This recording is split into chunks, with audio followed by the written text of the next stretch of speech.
ខ្ញុំជាណាំណាបិទភ្នែកហើយថ្ងៃស្អែកតើខ្ញុំត្រូវធ្វើអ្វីអង្គុយនៅលើកៅអីរួចនិយាយសួរខ្លួនឯងថាថ្ងៃស្អែកងើបពីព្រឹកធ្វើអ្វីដែលនៅសេសសល់គិតថ្ងៃនេះថ្ងៃស្អែកគិតផ្សេងនៅសល់រឿងចាស់នៅបន្តតែការគិតនៅតែពូតផោបោកកុហកខ្លួនឯងហើយខ្លួនខ្ញុំគំនិតខ្ញុំវិញ្ញាណក៏មិនដឹងថ្ងៃមុខខ្ញុំទៅជាស្អីហើយហេតុអ្វីឲ្យត្រូវជាពាក្យទូទាយនាងដតី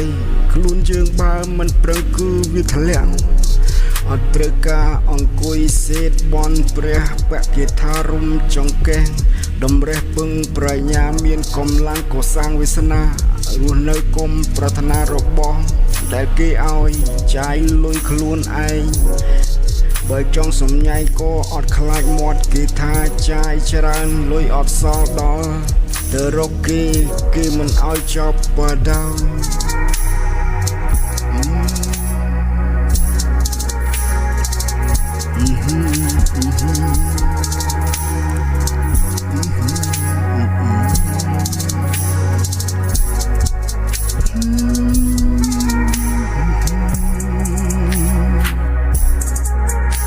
ខ្ញុំមានចំណាស់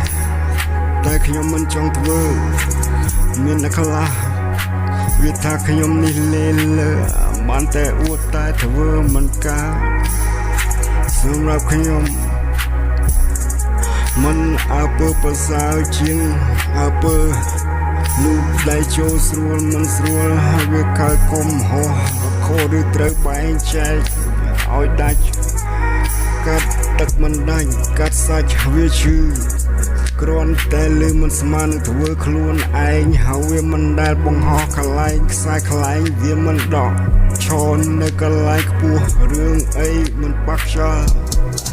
ទៅបើមិនជឿយកជឿចាច់ជាកើមកបាច់កាច់មិនបាក់រកស៊ីស្ទើស្ទាំងវាគង់តែលាបើដើរពេលយប់ឲ្យត្រូវចេះរាវពេលហូបបាយត្រូវស្ងាត់ណាស់កុំមាត់លូឡាប្រតិចាប្រដៅកុំឲ្យរស់នៅក្រោមបញ្ជាអាពួកល្ងងកុំលងនឹងសំដីពួកមនុស្សបោកហើយកុំថោកដោយសារស្រានឹងស្រី